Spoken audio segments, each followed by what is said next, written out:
Kalau hukum mau tegak untuk keadilan, ada syaratnya.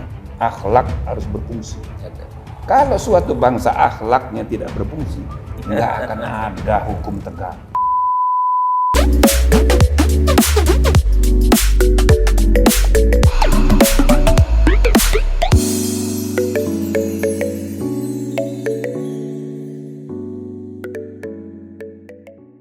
Tidak ada kitab suci agama apapun di dunia ini yang seperti Al-Quran. Dan bisa dikonfirmasi. Bisa mengkonfirmasi, bisa dikonfirmasi.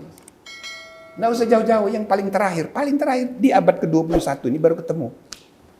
Abad ke-21 ini orang sudah mulai berkenalan dengan WA ini. Moto-moto. Sambil itu di Himalaya itu ada yang kemudian disebut Rainbow Mountains. Rainbow Mountains. Gunung Pelangi. Pernah lihat? Rainbow Mountain. Jadi ada gunung hijau, merah, kuning, biru. Iya. Dari atas kelihatan itu merah. Itu kan aneh. Rainbow. Jadi kayak rainbow. Jadi difoto orang, di-share kemana-mana. Ternyata di dunia ada 5 tempat. Di Brazil ada, di mana ada. Nah, bahkan di Indonesia itu di Riau ada, tapi bukan gunung, bukit. Rainbow Hills. Ada Rainbow Mountains, ada Rainbow Hills. Nah, itu di Quran ada. Yang selama 15 abad tidak ada yang memberi perhatian khusus. Apa maknanya? Ya pokoknya kita percaya aja. Dalam Al-Quran ada cerita mengenai Rainbow Hill itu. Jadi orang terbelah, lah iya ya. Ini sama dengan Bahraini. 2 laut itu. Bahrain. Air darat, air laut ketemu. Itu digambarkan di Quran. Nah, itu abad ke-17, 18, apa 19 ditemukan. Wah, kaget orang. Yang belum pernah ada yang ngomongin. Itu ya. Kenapa? Maurice Bucaille di antara. Iya, belum pernah ada orang ngomongin. Di Quran ada. Cuma di Quran itu kan kita cuma ngaji aja. Ngaji, udah nggak dipikirin, ya kan? Tapi setelah ya Allah, gitu. Jadi orang kalau baca Quran gitu ya, dia mengikuti perkembangan ilmiah.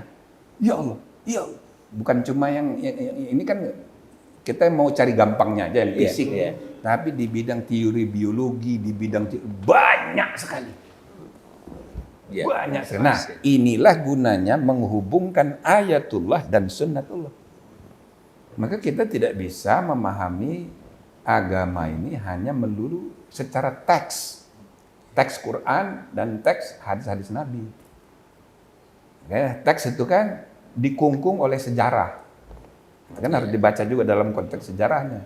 Sedangkan Quran itu dikaitkan dengan sunnahnya Allah dalam kehidupan. Siapapun yang menemukan ilmu ini, apakah dia orang Yahudi, apakah orang Cina, apakah orang Nasrani, ateis sekalipun, dia menemukan, dia bukan menciptakan. Ini kan ciptaan Allah. Ditemukan. Dia hanya menemukan. Yang selama ini tersembunyi, dia melakukan riset terus ditemukan. Ditemukan. Kita iman kepada Quran, sebenarnya harus iman juga kepada sunnahnya Allah. Gitu. Karena itu adalah hukumnya Allah. Nah, gitu kira-kira.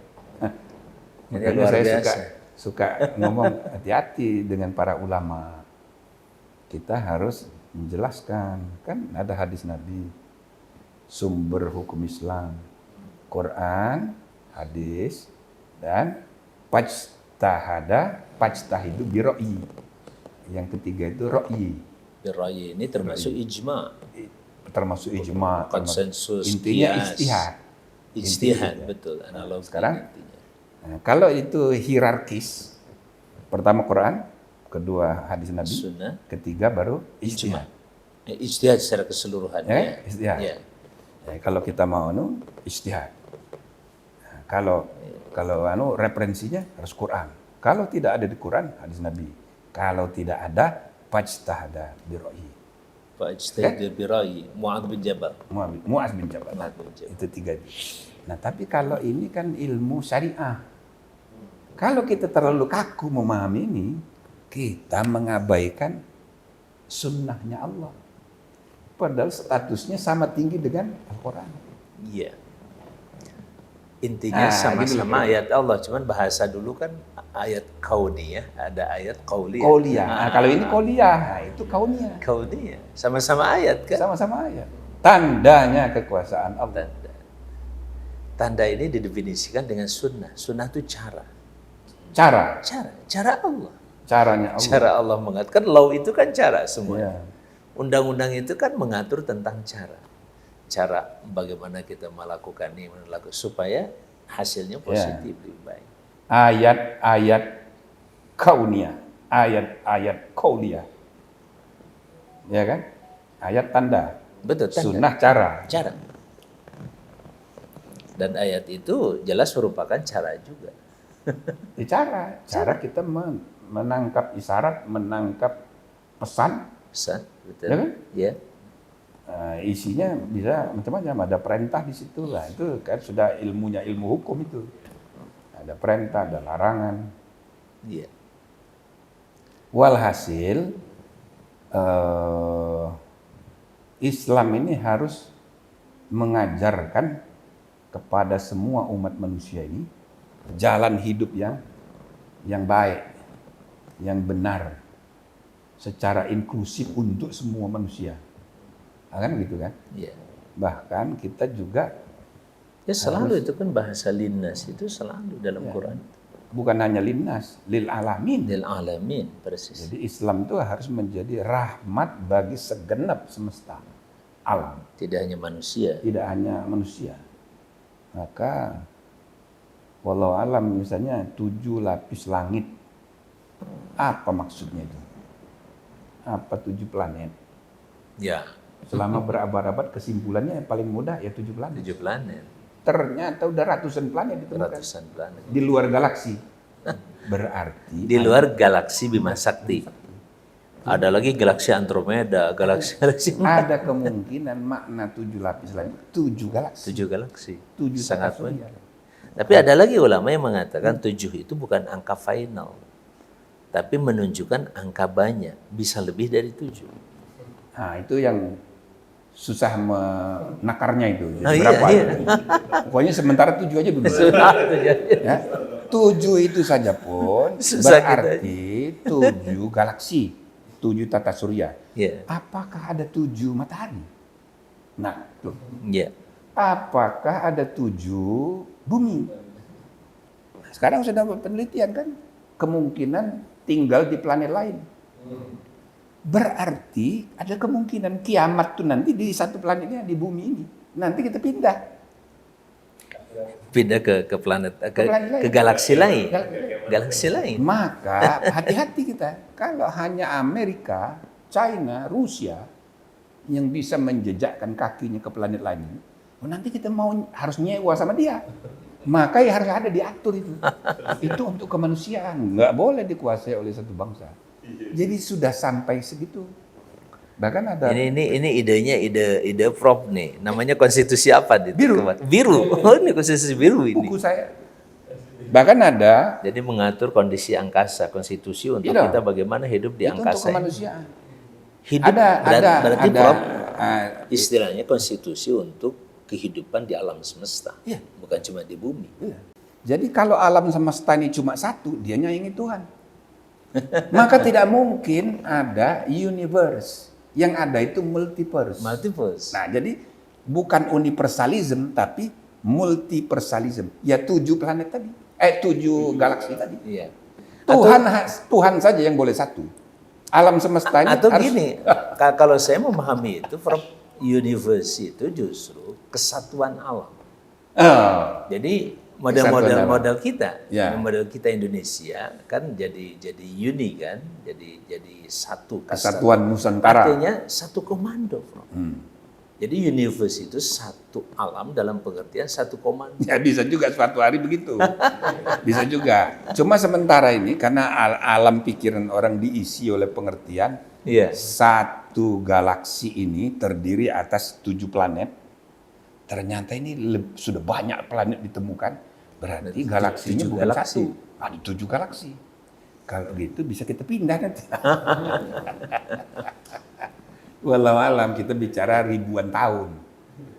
Ya Iya, kita sudah mati iya, nanti betul, giliran. betul. Tapi pemikiran mengenai ini jangan Iya. dimatikan. Karena buktinya umat manusia sudah bisa sampai ke bulan, ke planet lain. Sudah meneliti ada kemungkinan ada kehidupan di sana. Nah, inilah gunanya akrab dengan temuan-temuan sunnatullah tadi. Dan tren umat Islam ini akan meningkat kuantitasnya seluruh dunia. Jadi nomor 1. Tapi kualitasnya belum. Kuantitasnya rajin bikin anak. Tapi itu yang penerima hadiah Nobel itu 40% orang Yahudi. Orang Yahudi. Nah, jadi yang sekarang ini orang-orang Jerman, orang-orang Jepang itu akrab dengan ilmu pengetahuan. Orang Islam ini belum. Itu loh, ini problem kita. Tapi dunia itu kan baru sekarang kan terjadinya. Justru waktu di masa zaman dulu. Artinya di masa bahkan di abad ke-5 Hijriah. Ya, atau berarti kan sekitar di abad ke-11-an. Ya. Itu supremasi pengetahuan dahsyat. Sangat. Nah, cuma sekarang kan harus dikejar, nggak boleh ketinggalan. Jadi ini tantangan dunia Islam begitu. Ya. Harus berpikir jangka panjang. Nah, sekarang gini Prof ya. Prof, saya melihat concern Prof di bidang konstitusi itu sendiri. Nah, oke. Itu apa yang melatar belakangnya? Ya, kalau tadi kepentingannya jelas benar. Konstitusi itu. Terus kenapa Prof mengambil misalkan dalam terutama dalam konteks ketatanegaraan itu nggak politik secara umum, bahkan Prof juga kan tidak terlibat di dalam partai politik kan. Ngambilnya pun sekarang DPD yang tidak ada partai politiknya. Tapi Prof lebih kuat di situ. Apa ininya kira-kira pesan apa di balik itu semuanya? Bahkan ya itu tadi saya bayangkan. Jadi kegiatan bernegara itu kegiatan kesepakatan hidup bersama. Iya. Nah, maka konstitusi itu harus ada yang mengkhususkan diri dalam mengkaji masalah kesepakatan ini. Karena kesepakatan itu adalah naluri kemanusiaan. Sesudah iman kepada Allah, adil sebagai impian kemanusiaan. Yang ketiga, tepat janji. Amanah. Nah, amanah inilah puncak dari amanah itu, puncak kesepakatan itu, konstitusi itu. Nah, jadi sekarang dan itu perintah. Innallaha ya'murukum. Nah, perintah lagi. Iya, perintah. Saya menarik, Prof, dalam konteks ontologi ya, kata-kata ya'muru itu kan saya sering dalam kajian, mohon maaf Prof, nanti saya akan ngundang Prof-nya di kajian subuh, kita punya namanya matrik. Majelis Tadabbur Interaktif Al-Quran, kita ngangkat satu ayat misalkan, apalagi dalam perspektif hukum, mohon waktunya Prof, kita ada 5:30 biasanya sampai 7:30.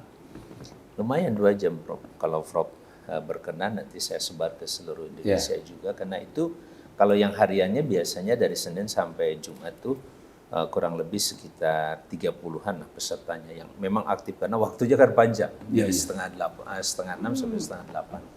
Tapi ini perspektif hukum yang luar biasa saya. Sekarang saya jumlah negara kan sudah 200 lebih. Iya. Nah, semua 200. Negara itu ya harus satu dengan yang lain itu berkolaborasi sekaligus bersaing. Iya. Dan negeri-negeri Muslim ini, Indonesia ini terbesar.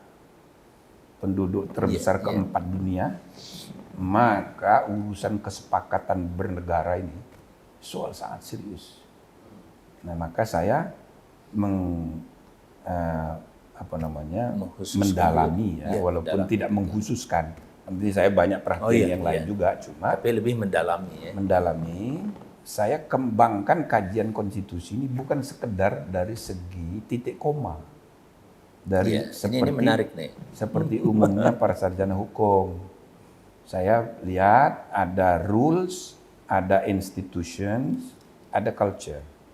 Constitutional rules, aturan konstitusi, constitutional institutions, institusi konstitusional. Iya. Dan Kalau konstitusionalisme masuk mana ya, Prof? ya itu dasar-dasarnya. Nanti Dasar-dasar dari yang 3 tadi. iya, ada yang paling kurang mendapat perhatian itu constitutional culture, budaya. Ya kan? Nah, 3 Budaya konstitusi. budaya konstitusi ini sama penting, dan bahkan konstitusi karena ini kesepakatan, semua ilmu harus terlibat, semua warga itu terlibat dalam kesepakatan. Jadi bukan hanya orang hukum, orang ekonomi juga, orang pendidikan juga, karena ini kesepakatan bersama. Nah, gitu kira-kira. Itu sebabnya di buku-buku saya itu ada konstitusi ekonomi, Iya, konstitusi konstitusi hijau. keadilan sosial, konstitusi biru, konstitusi Terkait dengan hijau, angkasa nih.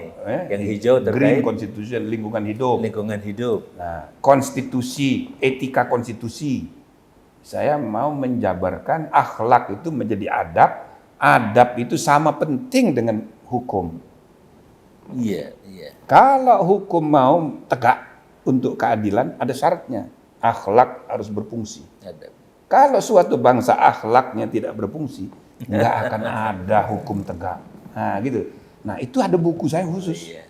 Jadi, perhatian saya mengenai konstitusi itu melampaui objek kajian yang biasa di bidang hukum tata negara.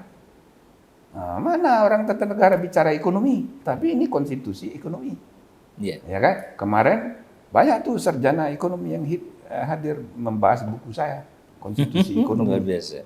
Nah, jadi saya mengembangkan kajian constitutional theories, constitutional studies dalam pengertian luas. Nah, ini kajian mengenai kesepakatan. Nah, gitu. Termasuk bidang pendidikan.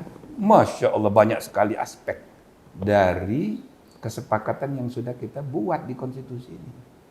Materi, konten pendidikannya, dukungan negara, misalnya anggaran 20%, tujuan bernegara untuk mencerdaskan kehidupan bangsa, itu kan kata lain dari pendidikan. Dan itu dulu yang 20% perjuangan Prof. Iya, Jangan lupa termasuk itu. saya jadi korban, karena semua pejabat pemerintah pada marah sama saya.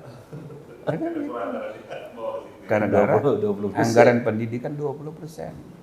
Sehingga saya dikerjain, tapi itu harus dievaluasi. Apakah anggaran 20% itu sudah sesuai dengan maksud? Ya, Jangan hanya formalisme, mencerdaskan bangsa tadi ya. hanya formalitas. Masuk 20. Prof, saya minum, Prof. Itu kan harus dievaluasi kembali. Kenapa? Kenapa sekarang pendidikan itu mahal? Di perguruan tinggi negeri jor-joran mendapatkan mahasiswa itu dapat duit. Karena manajemennya sudah bisnis. Ini ada yang nggak benar. Anggaran 20% itu dimaksud untuk membiayai siapa? Membiayai murid dan membiayai guru. Bukan membiayai gedung. Nah, ini itu menunjukkan ada tekad yang berbeda.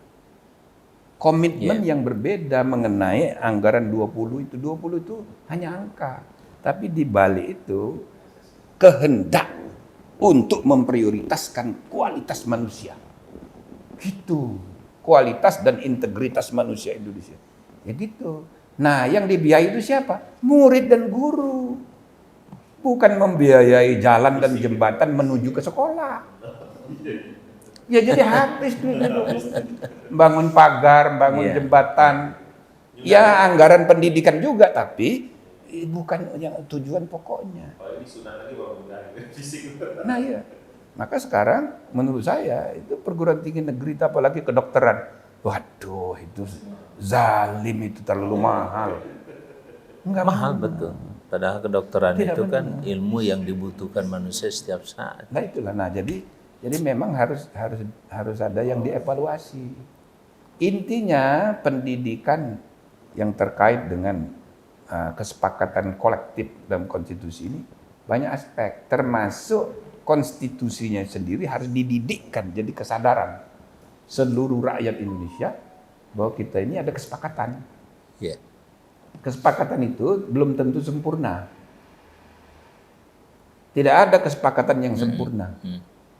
Seperti Rasulullah pernah bersepakat di perjanjian Hudaybiyah. Sangat tidak sempurna. Para sahabat pada marah-marah. Karena pada akhir sesudah disepakati materi perjanjian Hudaybiyah, itu orang Yahudi nunjuk tangan. Ini tolong ini. Kok ada pembukaannya? Bismillahirrahmanirrahim. Ini apaan ini? Suruh ganti. Karena Bismillah itu tidak kenal dengan musyrikin Quraisy itu. Orang Quraisy. Akhirnya para sahabat sudah marah-marah lapor kepada Rasul. Ya Rasulullah bagaimana? Ya sudah kan yang penting materinya udah sepakat. Dicoret aja. Jadi Bismillahirrahmanirrahim dicoret. Sudah dicoret, datang lagi ini Muhammad Rasulullah. Muhammad Rasulullah. Ini kan siapa bilang Muhammad Rasulullah? Itu kan kamu punya. Kami nggak akui. Dicoret ini. Lapor lagi kepada Muhammad Rasulullah. bin Abdullah jadinya ya. Ya sudah lah, pokoknya itu kan tinggal teken, ganti aja Muhammad bin Abdullah. Maka ba isim Allah Rahman Rahim 5 kata tambah 2 kata Rasulullah 7 kata sama dengan piagam Jakarta. Sama dengan artinya itu tidak memuaskan. Tapi begitu ada kepala suku Kutai berkhianat dihukum oleh Rasulullah. Jadi walau kesepakatan itu jangan asumsikan harus sempurna. Tidak. Itu take and give. Nah, kita harus bersepakat. Maka Undang-Undang Dasar 45 ini siapa bilang sempurna? Ada kan buatan manusia, mana bisa sempurna. Tapi sekali sudah disepakati, tidak boleh dikhianati. Nah, gitu kira-kira.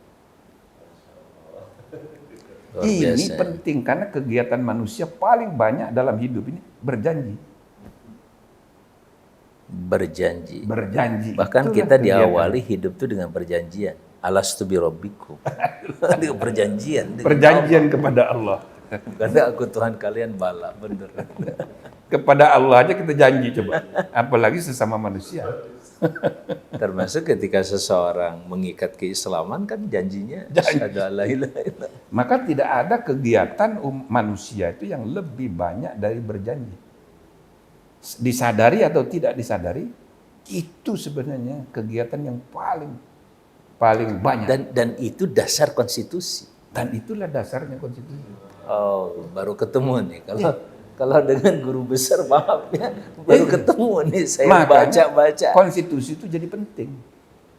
Saya Dan baca-baca. itu harus disadarkan pada semua warga. Dimana? Kita tidak boleh berkhianat pada janji. Ya, walaupun ya ini kan benar, ini tidak sempurna. Tidak sempurna. Iya. Kita akuilah nggak sempurna. Jadi antara ahdun, perjanjian, ada mithaq juga perjanjian, satu lagi akad kontrak. Iya, akad kontrak kita aja berkeluarga pakai kontrak. Iya. Ada kesepakatan. Nggak ada kesepakatan nggak jadi. Tapi misak itu yang paling tinggi. Misak ghalidh ada mithaq. Bukan hanya horizontal tapi juga vertikal. Persis. Nah terus Prof ya, tadi Prof luar biasa mengungkapkan tentang masalah pendidikan dan saya concern di situ dan rencana akan coba nulis di situ juga. Nah kira-kira dalam membangun tadi ada namanya sampai ke budaya konstitusi itu kalau dalam konstruk dan konsep pendidikan tuh kita mulai dari mana nih Prof kalau mendidik seperti itu? Kalau pengalaman Prof juga boleh kan artinya saya menjadi seperti ini katakanlah kalau saya melihat Prof bisa jadi seperti Prof itu prosesnya kayak apa Prof? Ya kalau mohon maaf kalau saya itu tapi mohon maaf bukan kebetulan kan tapi betul-betul direncanakan dari awal juga seperti itu. Ya enggak juga sih. Oh enggak juga. Mengikuti takdirnya saja. Berarti ada rencana yang lain. Ada dari sana bikin rencana. Jadi kalau saya tuh lihat pendidikan itu dalam arti luas, dalam arti sempit, dalam arti lebih konkret lagi pengajaran pendidikan. Pendidikan. Tapi pendidikan, nah, secara khusus aktivitasnya itu kan di sekolah, di perguruan tinggi, itu lebih luas dari pengajaran. Tapi yang lebih luas lagi ialah seperti yang dirumuskan dalam Undang-Undang Dasar itu, mencerdaskan kehidupan bangsa. Jadi mencerdaskan itu istilah yang kreatif.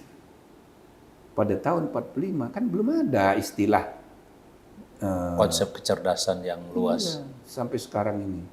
Itu kan social intelligence, organizing institutional intelligence, emotional intelligence, Iya. spiritual intelligence. Dulu belum ada. Kok bisa itu para the founding leaders itu? Allah. Ya, nah itu jadi mencerdaskan. Nah, itu satu. Kemudian ya siapa yang dicerdaskan? Yang dicerdaskan itu kehidupan bangsa. Kehidupan, bukan orang per orang. Bukan orang per orang ya. Nah, jadi mencerdaskan kehidupan bangsa. Nah itu dah sebetulnya yang kita sebut peradaban. Peradaban bangsa. Peradaban bangsa itu kehidupan. Iya. Nah, Iya. ini adalah tujuan kita membuat negara. Tujuan bernegara itu membangun peradaban yang cerdas, mencerdaskan kehidupan. Bukan cuma 1-2 orang. Jadi profesor doktor 16 kali botak saking pinternya, bukan begitu. Bukan begitu. Tapi ini keseluruhan 270 juta rakyat Indonesia ini hidup dalam ruang cerdas, ruang peradaban yang enlightened, mencerahkan dan mencerdaskan. Jadi inilah kegiatan pendidikan bangsa dalam arti lebih luas. Iya. Nah maka kita jangan terjebak pendidikan dalam arti sempit. Pendidikan dalam arti menengah ini pun masih sempit. Ya, yang paling luas ialah bagaimana kita mencerdaskan kehidupan bangsa itu. Dia bisa disebut proses, tapi juga bisa disebut tujuan, mencerdaskan. Bisa kehidupan. proses, bisa tujuan, dan aspek yang terlibat semuanya. Maka misalnya kebijakan, informasi dan komunikasi. Hati-hati, itu mendidik bangsa. Nah, kalau Pak Amang tiap hari ngajarin mahasiswa, ya kan? Atau ada guru kita ngajar di Iya. SD, SMP, SMA, tiap hari. Tapi begitu keluar kelas dia nonton TV ngajarin yang lain, bertentangan dengan yang bagaimana? Kontradiktif. Udah. Kontradiktif. Nah, kalau itu lebih menarik. Kalau sudah itu lebih kontradiktif, lahirlah generasi konflik. konflik. Dalam batinnya itu konflik. Oh. Nah, ini maka mencerdaskan kehidupan bangsa ini harus luas. Itu sebabnya semua pemimpin itu harus jadi guru. Oke. Mulai dari presiden, menteri-menteri, itu guru. Pak, Anda harus menyadari bahwa Anda itu digugu dan ditiru. So, yang tadi itu mu'alliman itu harus jadi mu'allim ya. Mu'allim. Masya Allah. Pemimpin itu mu'allim. Ya, san ren ce sing biu wo se. Hadis Nabi Konghucu. Nah, jadi itu soal serius. Nah, apakah semua pemimpin yang mengambil tanggung jawab di bidangnya masing-masing sadar nggak bahwa dia itu guru? Kadang-kadang fungsi keguruan dia itu lebih efektif dari pengajaran di kelas. Iya. Serius nih. Karena kita hidup bermasyarakat. Kita tidak hanya hidup di ruang kelas, apalagi di zaman medsos sekarang. Itu sumber informasi ilmu itu bukan lagi guru di kelas, Iya. tapi sudah di ruang terbuka. Nah ini sudah masuk ke metodologi nih kelihatan. Nah, Metodologi pendidikan itu iya, jadi taksonomi Bloom itu harus direformasi. harus direvisi lagi kelihatan. Iya, bukan hanya direvisi, direformasi. Direformasi. Kalau menurut saya gitu ya, Betul. karena peranan guru bukan lagi sebagai sumber informasi. Iya. Dosen, guru itu harus diperkuat dari aspek afektifnya, keteladanannya dan manajerialnya dalam menggerakkan proses belajar mengajar, memanage. Menarik tuh Prof. Yang tadi dibilang. Bukan lagi meredefinisi, mereformasi. Taksonomi belum nih kelihatannya. Saya tertarik dengan itu Prof. Karena memang ada ukuran-ukuran. Tapi memang setelah saya renungkan yang dievaluasi dalam taksonomi belum itu adalah anak didik sebenarnya. Mengukur pengetahuan faktualnya, pengetahuan konseptualnya, pengetahuan proseduralnya. sampai ke meta kognitifnya. Sementara gurunya nggak dievaluasi. Nggak pernah dievaluasi. Serius. Jadi guru itu harus berubah. Betul. Pak. Kan? Betul. Itu Guru harus menjadi pemimpin yang memanage, mengelola proses pendidikan pengajaran dan menjadi pemimpin yang digugu dan ditiru. Jadi teladan, role model. Jadi dia harus mengurangi aspek kognitifnya itu. Peranan dan guru sekarang kognitif itu sudah bisa oleh Google. oleh Google. Tetapi hampir semua era kan diperkenalkannya sistem SKS itu tahun 80-an.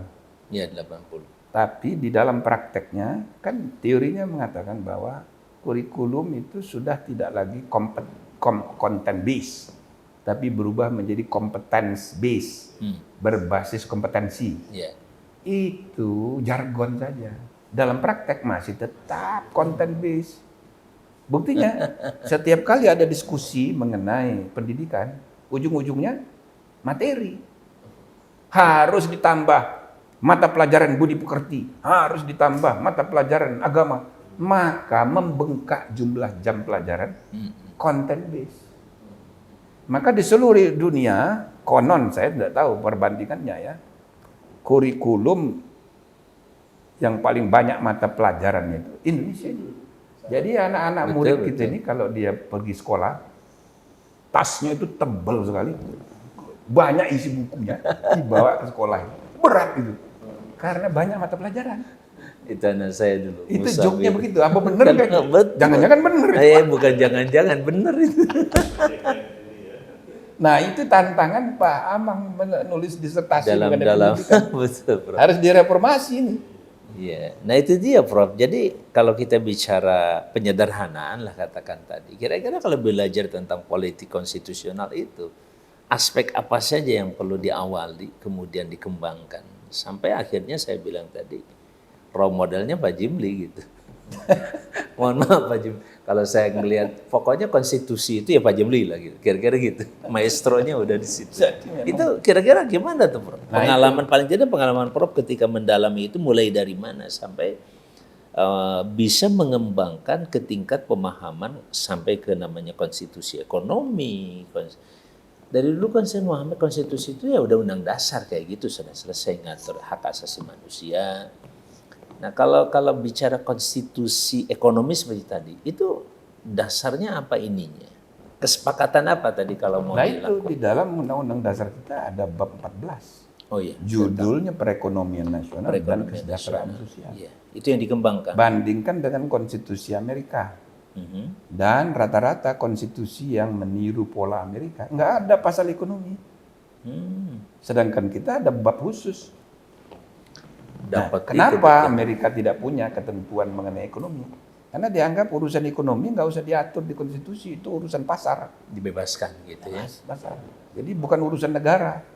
Karena sebelum Amerika berdiri membuat konstitusi, masyarakat Amerika itu sudah industrious, ekonomi itu sudah berkembang, pabrik di mana-mana. Jadi negara membuat kesepakatan politik saja. Dan dirumuskan konstitusi, namanya political constitution. Nah, Lebih ke itu tradisi political Amerika kayak constitution, gitu. ya. Indonesia beda. Kita ada bab mengenai perekonomian. Maka pembangunan ekonomi, kebijakan ekonomi tidak boleh bertentangan dengan kesepakatan tertinggi. Boleh mengikuti kebutuhan pasar, perkembangan dinamika pasar, ekonomi pasar, silakan, boleh diikuti. Tapi kalau sudah melanggar kesepakatan, itu harus di stop. Iya. Nah itulah pentingnya saya buat buku konstitusi ekonomi untuk menyadarkan orang, konstitusi kita ini juga mengatur ekonomi loh. Iya. Jadi kalau mau membuat kebijakan di bidang ekonomi, jangan keluar dari aturan yang disepakati. Jangan Anda hanya best practices dari IMF, dari World Bank, dari Bank Akhirat, segala macam, ya kan? Itu para ekonom umumnya itu referensinya, dia tidak mau normatif. Iya. Tapi kita kan negara konstitusional, negara kesepakatan. Tidak boleh dong. Nah, maka sudah banyak undang-undang ekonomi yang dibatalkan di MK. Iya. Sejak zaman saya. Itu untuk mengingatkan, tidak boleh sembarangan. Nah, jadi semua bidang ada konstitusi kita, lingkungan hidup ada, hak asasi manusia ada, tentang pendidikan ada. Nah, itu tinggal bagaimana kita mendidik warga bangsa mempunyai kesadaran konstitusi yang kuat. Jadi kayak di Amerika orang biasa berdebat, beda pendapat, alasannya konstitusi. Nah, gitu loh. Jangan kalau kita beda pendapat pukul-pukulan. Kita berdebat soal hak konstitusional. Karena ini negara kesepakatan. Betul. Gitu kira-kira. Maka pendidikan konstitusi itu menjadi penting sekali. Nah, itu tadi, Prof, kita mulai mendidik mereka itu. Kesadaran berkonstitusi dari mana, Prof? Yaitu dari akarnya. Kesadaran bernegara bahwa kita kesadaran. ini ada kesepakatan hidup bersama. Itu Ya kan? akar-akar yang bisa dan pertama kali diajarkan. Iya, Kesepakatan hidup bersama. Jadi bahwa kita ini hidup nih dalam keluarga, tapi juga bermasyarakat. Masyarakat itu Apalagi berbangsa, ya, iya, bernegara. dalam satu kesatuan bangsa. Maka Dan itu dinamis kalau begitu, Prof. iya, jadi sikap eksklusif itu harus dicegah. Karena masyarakat kita ini sangat plural. Dan satu yang saya selalu gambarkan, plural tapi tidak bercampur. Plural, dia segmented and fragmented pluralism. Nah, kalau di Amerika itu bercampur, mix. Maka namanya itu disebut melting pot, bercampur. Kita enggak. Nah, contohnya gini.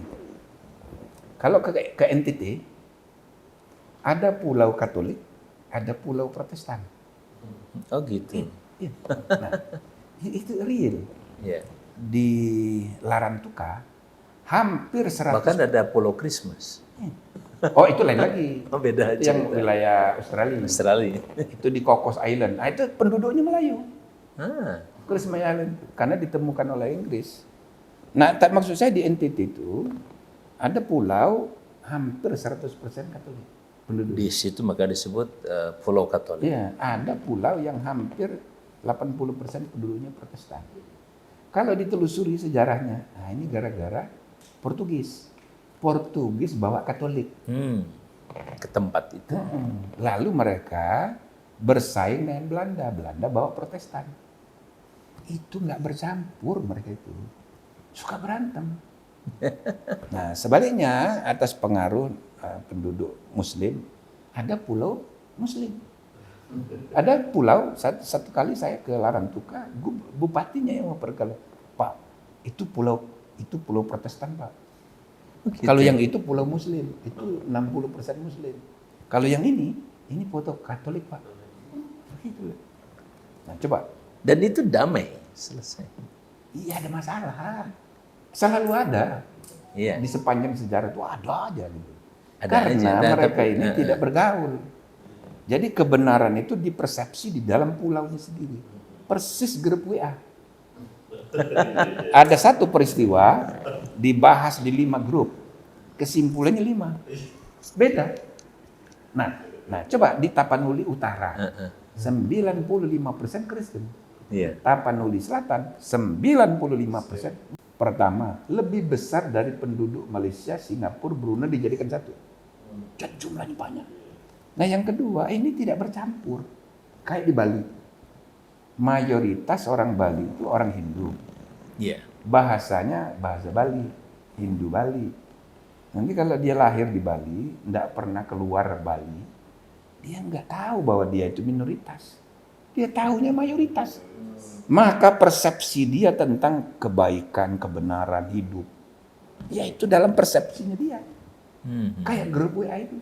Nah, sehingga seandainya kita ini nggak punya Pancasila, nggak ada kesepakatan itu, memang bahaya. Iya. Terpecah-pecah. Persis. Nah, Jadi- maka yang begini-begini harus dididikkan supaya Jangan malah istilahnya kita kan suka dulu ada istilah sara. Jangan bicara ini sara.